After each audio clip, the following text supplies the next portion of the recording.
Assalamualaikum warahmatullahi wabarakatuh. Alhamdulillahirabbil alamin wassalatu wassalamu ala asyrafil anbiya wal mursalin wa ala alihi wa sahbihi rasulillahi ajmain. Allahumma shalli ala sayyidina Muhammad wa ala ali sayyidina Muhammad. Bismillahirrahmanirrahim. Wal 'asri innal insana lafi husn illa alladzina amanu wa 'amilus solihati wa tawasaw bil haqqi wa tawasaw bis sabr. Shadaqallahul azim.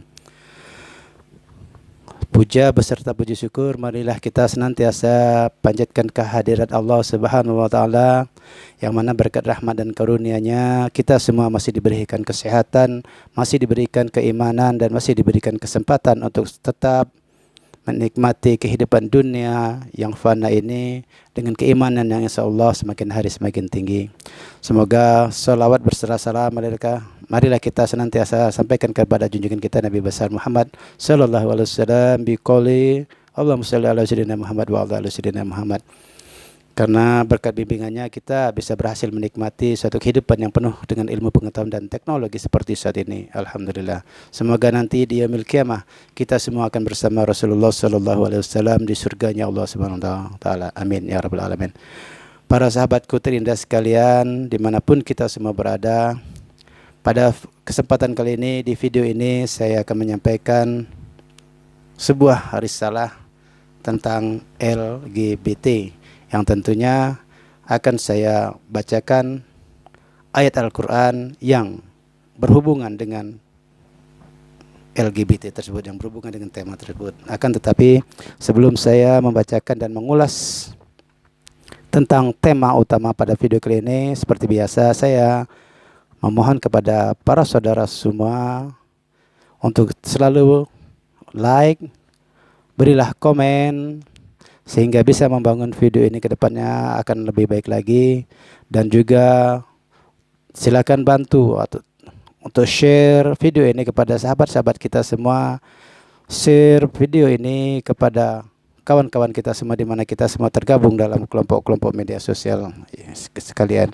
Dan juga bagi para sahabat terindah sekalian yang belum sempat melaksanakan subscribe, saya mohon untuk segera mensubscribe agar saya bisa lebih bersemangat lagi untuk menayangkan video-video yang insya Allah mempunyai makna amal jariah bagi kita semua ke depannya. Amin ya rabbal alamin. Oke. Terima kasih kepada saudara semua yang telah subscribe dan telah meluangkan waktunya menontonnya, dan insya Allah kuota yang Anda habiskan untuk menonton video ini akan mendapat ganjaran dari Allah Subhanahu wa taala berupa limpahan rezeki yang barokah, limpahan kesehatan yang barokah, dan kelimpahan keimanan yang juga barokah. Amin ya rabbal alamin. Oke, para sahabatku terindah sekalian, ayat yang berhubungan dengan LGBT terdapat beberapa ayat di dalam kitab suci Al-Quran. Akan tetapi di sini saya hanya akan membacakan 2 ayat Al-Quran yang berhubungan dengan LGBT atau penyimpangan-penyimpangan seksual yang tertulis di dalam kitab suci Al-Quran kita, yang telah ada sejak ribuan tahun yang lalu dan tercatat secara indah di Al-Quran kita. Dan insya Allah ini akan menjadi pembelajaran bagi kita semua apa dan bagaimana tentang LGBT itu menurut pandangan Islam. Saya akan membacakan dengan dalil Al-Quran yang saya bacakan nanti.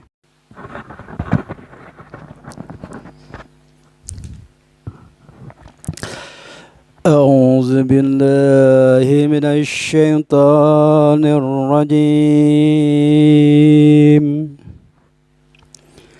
Bismillahirrahmanirrahim. وَلُوطًا إِذْ قَالَ لِقَوْمِهِ أَتَأْتُونَ الْفَاحِشَةَ وَأَنْتُمْ تُبْصِرُونَ.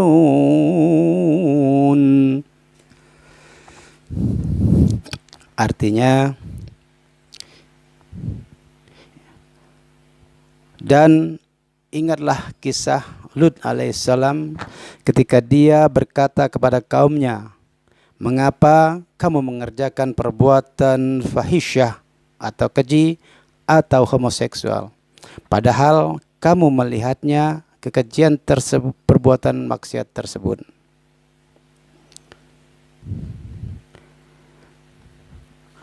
And remember Lot when he said to his people, do you commit al-fahisha, evil, great sin, every kind of unlawful sexual intercourse or sodomy, etc., while you see one another doing evil without any screen, etc. Itu adalah surat An-Naml ayat 54. Kemudian surat berikutnya saya akan membacakan surat Al-Ankabut ayat 28.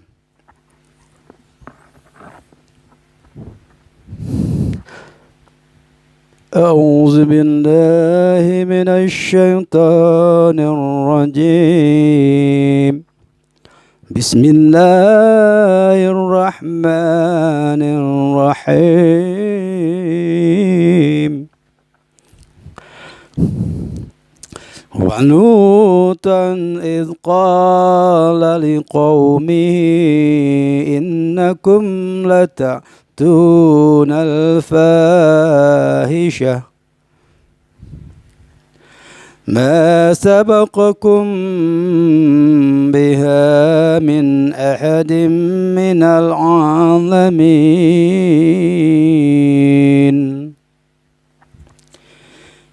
Surat Al-Ankabut ayat 28. Artinya, dan ingatlah ketika Lut berkata kepada kaumnya, kamu benar-benar melakukan perbuatan yang sangat keji atau homoseksual yang belum pernah dilakukan oleh seorang pun dari umat-umat sebelum kamu. And remember Lot when he said to his people, you commit al-fahisha or sodomy, the worst sin, which none has preceded you in committing it in the alamin, of mankind and jinns. Demikianlah para sahabat 2 ayat Al-Quran yang menyatakan atau mendeskripsikan secara global tentang perbuatan kaum Lut yang menyenangi homoseksuality dan juga lesbianity. Kita ketahui bahwa akhir-akhir ini dunia kita atau khususnya bangsa Indonesia pun sedang marak-maraknya dilanda oleh sebuah tren baru, yaitu tren LGBT, di mana terjadi hubungan seksuality yang di luar abnormal, yang di luar daripada sunatullah yang telah digariskan oleh Allah Subhanahu wa taala. Para fahisyah ini atau para pelaku fahisyah atau homoseksual ini, mereka melakukan intercourse antara wanita dan wanita atau lesbian, kemudian homoseksual antara cowok dan cowok. Ini nyata-nyata sebagai pelanggaran daripada sunatullah, bahwa yang Allah ciptakan itu adalah berpasang-pasangan antara laki-laki dan perempuan. Maknanya adalah bahwa tidak memberikan kesempatan atau tidak memberikan bagian tertentu kepada manusia untuk melakukan intercourse atau hubungan seksual kepada sesama jenis. Karena dengan melakukan hal yang seperti itu atau fahisyah ini, tentulah spesies manusia tak akan pernah berlangsung hingga saat ini. Makanya ketika Nabi Lut alaihissalam diutus ke dunia ini untuk mengajak umatnya untuk kembali kepada jalan yang benar, untuk kembali kepada apa yang telah di sunatullah yang telah diajarkan oleh seluruh manusia, bahwa hubungan seksuality itu antara laki-laki dan perempuan, sehingga bisa menghasilkan generasi-generasi manusia berikutnya. Bukan fahisha, kan tetapi apa yang telah dilakukan oleh kaum Lut di sana, laki-laki menyenangi laki-laki, perempuan menyenangi perempuan, sehingga bisa dipastikan jika itu tidak dikirim oleh Allah Subhanahu wa taala Nabi Lut, maka generasi-generasi berikutnya khususnya di daerah Lebanon pada waktu itu, tentulah generasi manusia atau spesies manusia di daerah tersebut tak akan berlangsung hingga saat ini, karena itu telah melanggar daripada apa yang telah ditentukan Allah Subhanahu wa taala. Kemudian seperti ada pada video saya sebelumnya tentang kejadian manusia itu, bahwa jutaan sperma yang dihasilkan ketika terjadi intercourse itu hanya satu yang mempunyai kesempatan untuk hidup di dunia ini, dan itulah garis yang telah ditentukan Allah Subhanahu wa taala, bahwa kehadiran kita di dunia dengan memenangi daripada jutaan sperma yang memasuki kepada kandungan tersebut, hanya ada satu, artinya Allah memberikan kita untuk memainkan peran kita di dunia ini. Kan tetapi janganlah kita menggunakannya ketika sudah kita dilahirkan, maka kita bermaksiat, bahwa kita mengingkari sunatullah, bahwa kita memutus generasi spesies manusia dengan menjalin hubungan antara sesama jenis. Nauzubillah min dzalik. Kemudian tentu kita masih ingat sejumlah kejadian-kejadian di Indonesia yang begitu maraknya berita-berita tentang LGBT ini. Bahkan para pesohor-pesohor, baik artis maupun yang kalangan-kalangan lainnya yang termasuk pesohor di masyarakat, juga sudah mulai terimbas. Nauzubillah min dzalik. Ini ada kisah tersendiri atau pengalaman yang saya dengarkan dari kawan-kawan sekitar, yang mana ada terjadi sebuah peralihan daripada kecenderungan seksualitinya, yang mana orang tersebut telah mempunyai cucu, telah mempunyai anak dan istri, dan tentunya telah mempunyai cucu. Justru di usia senjanya, orang tua tersebut, sang bapak maksud saya, adalah beralih kepada seksualitinya kepada menyenangi laki-laki juga. Nauzubillah min dzalik. Dan mungkin bagi para pemirsa terindah sekalian yang menyaksikan video ini, mungkin juga mempunyai pengalaman yang sama.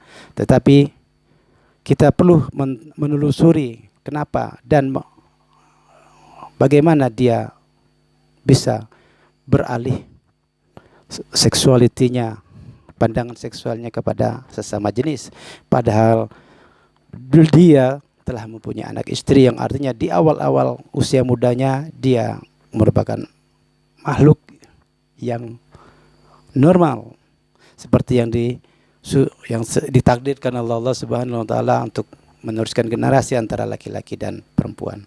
Akan tetapi di usia senjanya dia berubah. Nauzubillah. Saya tak akan menyebutkan di mana dan bagaimana dia bisa beralih pandangan seksualnya. Kemudian mari kita juga saksikan sekitar-sekitar kita, bahwa mungkin ada tetangga kita, ada anak-anak kita, atau anak tetangga kita, atau kawan-kawan kita, atau kawannya kawan kita yang juga mempunyai pandangan seksual yang sedikit abuse artinya menyalahi daripada kodrati manusia yang telah digariskan oleh Allah Subhanahu wa taala. Dan sebagaimana tren yang kita ketahui di Indonesia, bahwa kelompok-kelompok LGBT ini menempati atau mempunyai anggota yang cukup prestisius, yang boleh dikatakan IQ rata-ratanya di atas rata-rata IQ-nya. Jadi mereka mempunyai status pendidikan yang tinggi, mempunyai pola pikir yang tinggi, dan juga mempunyai status ekonomi yang juga tinggi. Dan akan tetapi sayang, 1000 kali sayang, mereka mempunyai pandangan seksualiti yang berbeda atau mungkin menurut kita adalah menyimpang. Dan mari kita coba untuk meninjau atau mendengar apa kata mereka yang sudah terlanjur terjebur atau sudah terlanjur menikmati hidup sebagai LGBT. Suatu pengalaman empiris yang saya secara pribadi mendengar daripada orang yang melakukan hal ini. Dia kembali mempertanyakan tentang status homoseksualitinya, status lesbianitinya, yang dia coba untuk diskusikan dengan saya meskipun tidak secara langsung. Dia mempunyai keyakinan kepada Tuhan, kepada Allah Subhanahu wa taala sebegitu dalamnya. Akan tetapi dia mencoba untuk mendiskusikan kondisinya itu dengan saya, karena saya alhamdulillah akrab kepada semua golongan, dan dia bercerita secara gamblang, dan dia bercerita sedikit agak curhat, bertanya tentang takdirnya daripada Allah Subhanahu wa taala. Ini masih ada hubungannya dengan video saya terdahulu, bahwa Allah tidak akan merubah takdir atau nasib daripada suatu kaum kecuali kaum itu sendiri yang mengubahnya. Jadi berhubungan dengan video tersebut, ada yang curhat secara langsung.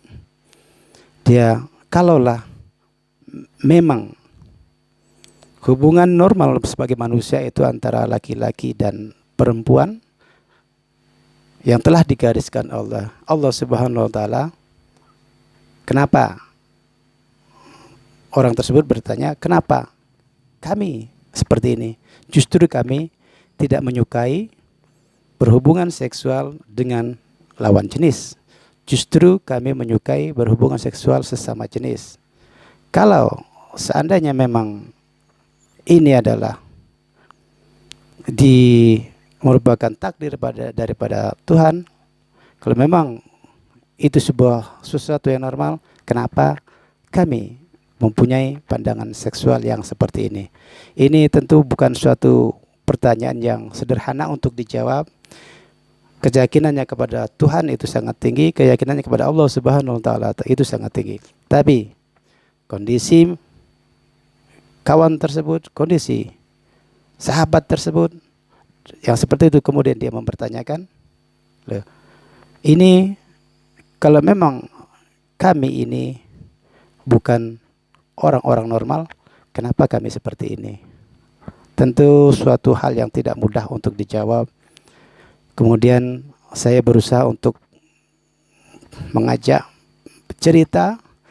Tentu akan awalnya saya sampaikan bahwa Tuhan itu menciptakan manusia berpasang-pasangan dengan harapan agar spesies manusia itu bisa berlanjut. Artinya apa? Artinya adalah ketika manusia berhubungan resmi sebagai suami istri, tentu gender yang berbeda agar bisa meneruskan generasi atau spesies manusia. Kalaulah dilakukan antar sesama jenis, tentu tidak bisa terjadi penerusan generasi karena tidak ada terjadinya pembuahan. Dan ini merupakan suatu dalam tanda kutip, tentu saya berbicara dengan bahasa yang sangat lembut, dalam tanda kutip, bahwa ini sebenarnya yang normalnya itu yang seperti ini, atau perempuan, bukan antara laki-laki dan laki-laki, bukan antara perempuan dan perempuan, karena dengan berhubungan seksual yang sama jenis sangat dipastikan tidak memungkinkan generasi dari dua orang tersebut akan berlangsung. Ini merupakan sunatullah yang seharusnya berpasangan itu adalah berlawanan jenis. Dan kalau seandainya kawan kita tersebut dengan beralasan seperti itu, bahwa kami juga normal. Kami tidak ingin, kalau memang ini tidak normal, kenapa kami seperti ini? Itu kan suatu hal yang jawabannya sangat psychological, efeknya sangat dalam sekali. Tapi mungkin perlu pembelajaran bagi kita semua, bagi para bapak-bapak, bagi para ibu-ibu yang mengetahui bahwa penyalahgunaan atau LGBT ini merupakan satu pengingkaran daripada kodratil ilahi. Mari kita, seandainya kita mengetahui lingkungan kita ada hal-hal yang seperti itu, jangan biarkan anak-anak kita untuk berkomunikasi, untuk berteman dengan orang-orang yang seperti itu. Karena dari dunia medis ada suatu artikel yang saya baca bahwa jika telah terjadi suatu sexual intercourse atau katakanlah dipaksa anak kita oleh gender yang sama, kemudian itu terjadi dan ada kemungkinan besar akan tertular.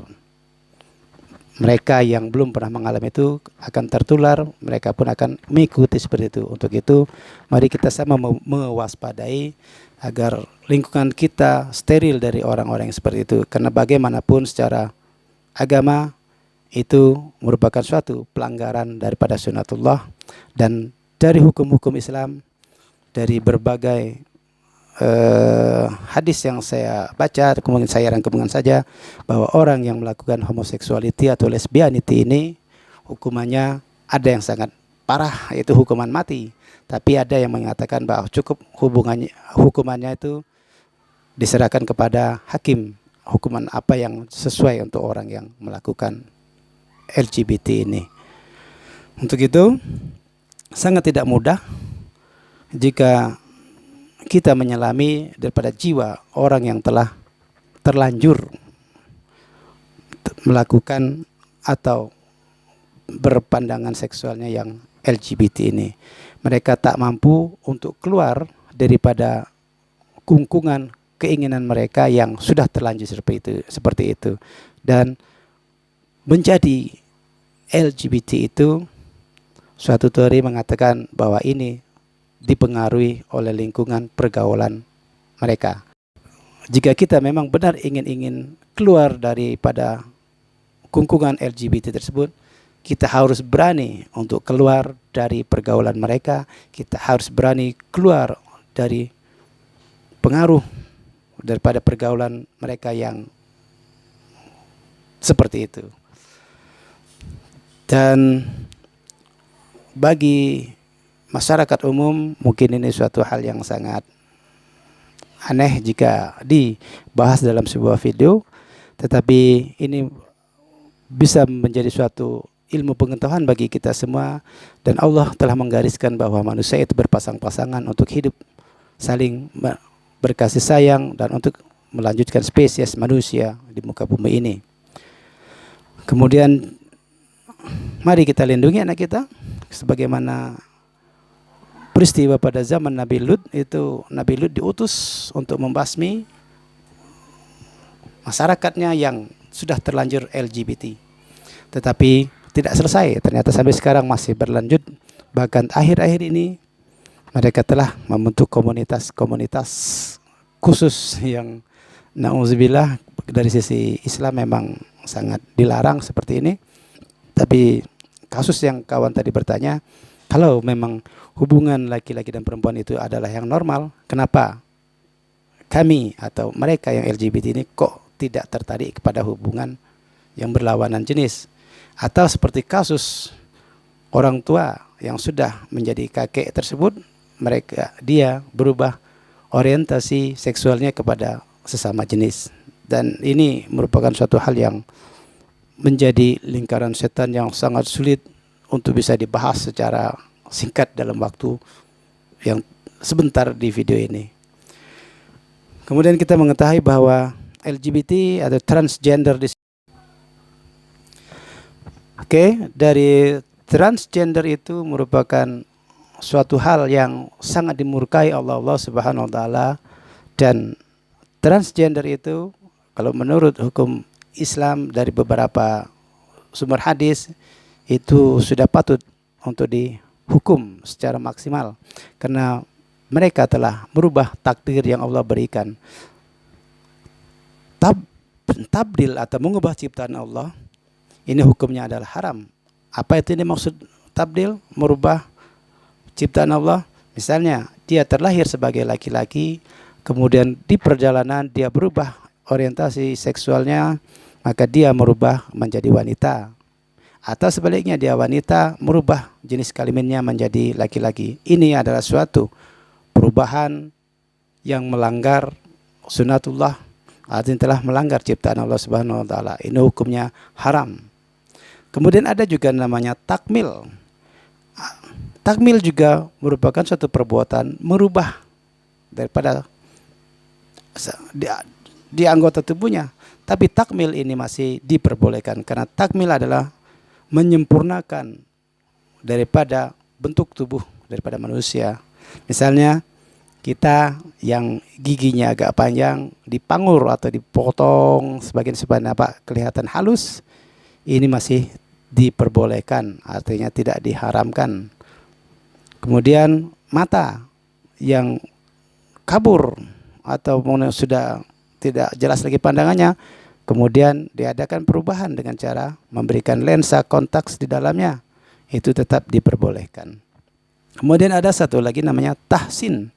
Tahsin juga merubah bentuk daripada struktur tubuh manusia. Misalnya tahsin ini tetap diperbolehkan karena tahsin ini bertujuan untuk memperbagus. Misalnya rambut orang yang keriting di rebonding menjadi lurus, atau rambut orang yang lurus dijadikan keriting, ini masih diperbolehkan.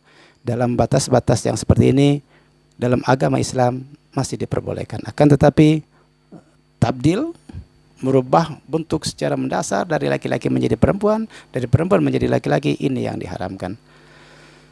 Oke, demikianlah dua buah ayat Al-Quran yang berhubungan dengan kisah Nabi Lut, di mana kaumnya adalah kaum homoseksual dan lesbian, di mana laki-laki menyenangi laki-laki, perempuan menyenangi perempuan. Kalau kita bisa mengambil kesimpulan bahwa ini sangat terlarang, buktinya adalah Allah menurunkan Nabi untuk memberantas kaum yang seperti ini. Kan tetapi ketika sampai sekarang masih berlanjut homoseksualitas yang tidak selesai ini menjadi suatu pelajaran bagi kita untuk tetap waspada.